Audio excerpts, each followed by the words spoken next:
Komat, beliau keluar dari musola kecil di tengah hutan jati di daerah Sucen Purworejo. Tangannya ngatung gitu, lalu muncul Mbah Hamid Pasuruan. Salaman, cium tangan. Lalu Mbah Hamid Pasuruan yang sudah meninggal lebih dulu hilang, baru beliau masuk ke dalam ngimami. Disaksikan orang banyak. Wah ini pamer. Kiai Kholoson Haji itu orang yang zuhud. Guru saya itu umurnya 86 tahun, wajahnya bulat, mulus, putih, bersih, dan tidak punya apa-apa. Musolanya aja sak gerdu aja, nggak besar-besar. Wiroi hidupnya, zuhud, nyemar, ngismoyo. Jadi maka metodologi wayang ini dijadikan sebagai sarana dakwah karena budayanya orang Nusantara itu, yang namanya Nusantara bukan hanya Jawa. Sentral kerajaan pertamanya justru di Kutai, bukan Kutai Kertanegara yang baru, Kutai sebelumnya ini dipimpin oleh Aswawarman yang pertama, kemudian Mulawarman. Sehingga di seluruh dunia dakwatul Islam di Indonesia paling berhasil. Bahkan vibrasinya mampu menguatkan negara kesatuan Republik Indonesia ini. Karena apa? Karena warga NU lah, orang-orang keturunan Wali Songo yang menjadi pengurus-pengurus PBNU itu mensepakati negara kesatuan Republik Indonesia dalam Muktamar NU pertama tahun 36 di Banjarmasin. Bahkan salah satu cucunya yang anaknya ya, Kiai Wahid Hasim itu menjadi anggota BPUPKI baik Komisi 6, Komisi 8 maupun Komisi 9. Sampai sekarang maka warga NU tidak usah diperintah, kalau negara geger tampil. Jadi kalau ada Habib siapa itu ngomong jangan masuk Ansor, jangan masuk NU, emang kamu punya masa siapa? Mangsamu itu berapa? Kamu tuh kapan pernah berbuat apa? Mbah-mbahmu tuh pernah berbuat apa untuk negeri ini? Kok pengen begitu? Orang NU mah nggak perlu MUI, nggak perlu orang-orang Arab macam-macam, kamu yang nggak ngerti tahu diri begitu. Karena apa? Di NU sudah ada Bahsul Masail, kumpulan jutaan orang kiai membahas satu persoalan dengan cara egaliter, menemukan formulasi hukum fikih yang kontekstual. Maka disebut ijma, maka disebut kias. Itu pun kiai-kiai NU tidak pernah mengatakan ini ijma, ini kias. Apalagi terus kemudian mengatakan istima, kayak kawan-kawanmu itu istima urusan 1, 2, 3, 4. Hanya soal urusan presiden itu istikamplop namanya. Bukan istima, lagi-lagi istima, isti amplop itu namanya, bukan istima. Oh, yang bikin bangsane orang-orang pengusaha yang utangnya banyak di Lapindo tiba-tiba jadi ulama, bagaimana? Pengurus MUI pusat sholat aja rukuk double-double, bodoh. Ada imamnya aja salah, apalagi nggak ada imamnya. Dan itu syariat apa? Kamu mengatakan ini syariat itu syariat apa? Kalau ada orang sholat, imamnya kentut, di belakangnya saja gantiin imam. Lah ini imamnya duduk nggak ikut sholat malah pakai mic. Lah memangnya sholatmu ini jadi sholat karaoke apa gimana sih? Belajar ngaji di mana? Katanya dokter macam-macam, sholat aja nggak becus begitu. Astagfirullahaladzim. Sama ada ini juga Pak, katanya MUI tolak pemilu 2024 untuk diundur, tolak pemilu diundur karena fatwa ulama presiden hanya 2 periode. Fatwa katanya, itu kan konstitusi mestinya. Ya MUI mau kentut, mau ngomong, MUI itu binatang apa? Jenis kelaminnya juga nggak cetoy, isinya sarangnya penyamun, sarang koruptor. Beri pertanggungjawaban dulu tuh soal berapa duit yang dimakan oleh MUI dari hasil halal itu. Maka melihat ulama itu hanya satu. Kalau dia memegang uang, dia amanah, maka ulama itu benar. Tapi kalau dia mengaku ulama tapi memegang uang, dia tidak amanah. Nahi.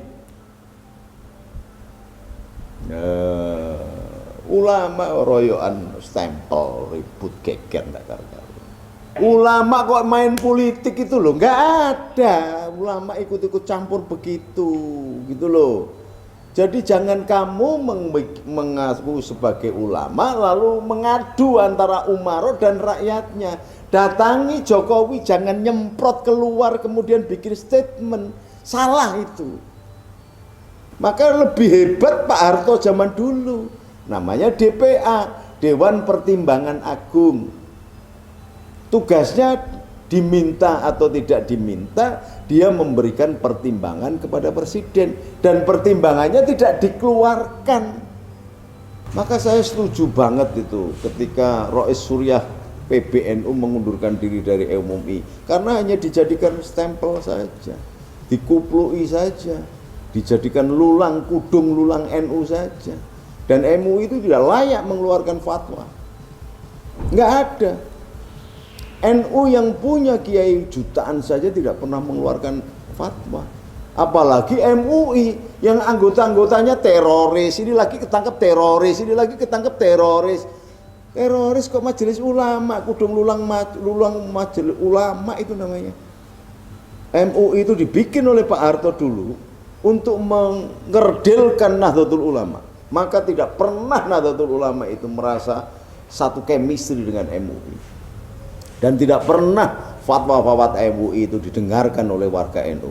Saya sebagai pemimpin pesantren apalagi nggak layak kalau orang-orangnya di dalamnya kayak begitu mengeluarkan fatwa. Ulama kok nyinyir? Ya kalau mau jadi penasihat partai, bukan nyinyir.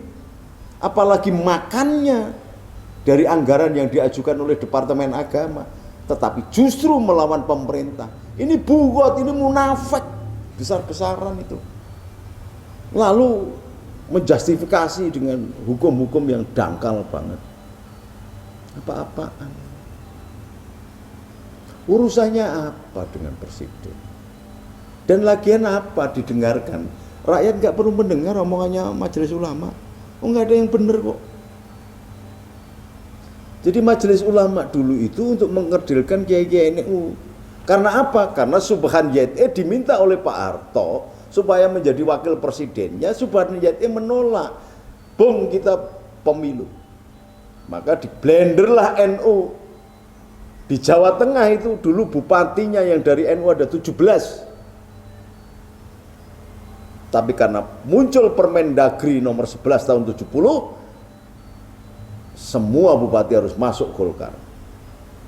NU dikerdilkan. Sudah masih bergeliat, keluarlah MUI yang katanya anggotanya dari perwakilan dari Muhammadiyah. NU tidak pernah memberikan perwakilan kepada MUI, nggak pernah.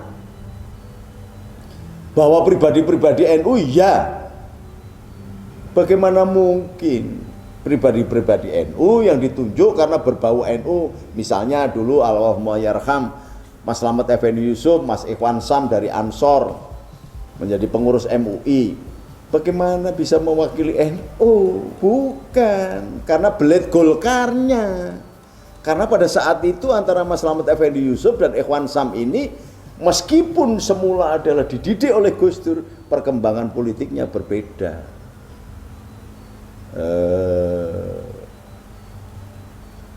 Pada saat Mas Slamet Effendi Yusuf menjadi ketua MUI, Gus Dur menjadi ketua PBNU, nggak mungkin orang yang berbeda pandangan politik dipilih kan. Bahwa isinya pribadi yang kebetulan menjadi pengurus NU, iya, tetapi tidak pernah mewakili lembaga NU. Tolong jangan dihapus ini. Jadi supaya tahu bahwa MUI itu hanya sekedar ormas kecil aja, yang karena dulu digadang-gadang, digedeke, dipuja-puja, dijadikan sebagai unsur pencari dalil dan hadis. Jadi kalau pemerintah mau bikin kegiatan, Golkar mau bikin kegiatan pada waktu itu sing tukang golek dalil ya MUI itu.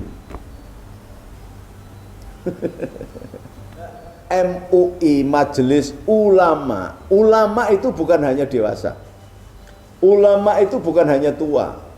Ulama itu bukan hanya bijak. Ulama itu bukan hanya alim, tetapi ulama itu harus alamah mempraktekannya. Kok sampai ada majelis, artinya kumpulan orang banyak, dari kata jelis yang duduk, rapat, maka jadi majelis ulama mengeluarkan fatwa dan halal kolkas. Lah kan gendeng mangan sabun, ulama aja apa begini ini. Kan ya bener. Karena jadi alat corongnya Anies, maka Majelis Ulama DKI dipimpin oleh Kiai Munahar dapat sumbangan dari pemerintah dana hibah sekian miliar. Jadi bukan ulama, orang-orang yang kebetulan berpakaian ala ulama, berpenampilan ala ulama, tetapi mewakili ulama tidak. Kiai NU itu keulamaannya jelas, tetapi nggak ada orang yang saya kiai, nggak ada. Maka Gus Dur sampai meninggal aja masih disebut Gus Dur karena tidak tega mengaku kiai. Lah ini ulama lagi, waduh, itu pertanggungjawabannya